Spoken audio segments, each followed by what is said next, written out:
నమస్కారం రైతు సోదరులందరికీ. నా పేరు సాయిదేవ్, నేను లౌకి హైబ్రిడ్ సీడ్స్ నుంచి మాట్లాడుతున్నాను. ఈరోజు మనం ఏందా అనే గ్రామంలో ఉత్తమ్ అనే రైతుతో ఉన్నాము. ఆయన మన స్వామి 777 వెరైటీ వేశారు. సో ఎలా ఉంది, ఎలా అనిపిస్తుందని ఆయన మాటలో తెలుసుకుందాం.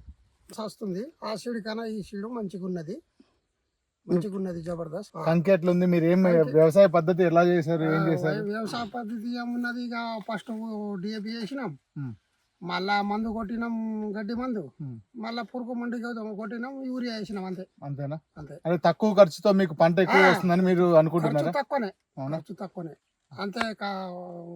అంటే నీళ్ళు మాత్రం మనకు దగ్గర ఎక్కువ ఉండాల, నీళ్ళు తక్కువ పడితే మాత్రం కుదరదు. అయితే మీరు ఈ విత్తనం వేశారు కదా, మిగతా రైతులు కూడా ఈ విత్తనం వేయచ్చు అని మీరు చెప్పగలుగుతారా?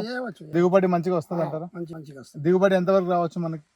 ఇది ఇక సంచికు ఒక బ్యాగ్ అంటే 3 కిలో బ్యాగు 25 తీసుకుంటలు కావాలా. 25 తీసుకుంటలు కావాలా? 30 కుంటలు పక్క కావాలా. అవుతుంది అంచనా అయితే ఉన్నది అట్లా పక్క. సో మీరు విన్నారు కదా, మన స్వామి 777 రైతు మాటల్లోనే కిలోకు 10 క్వింటల్ పట్టుకోవాలి, కిలోకు 10 క్వింటల్ బేఫికర్.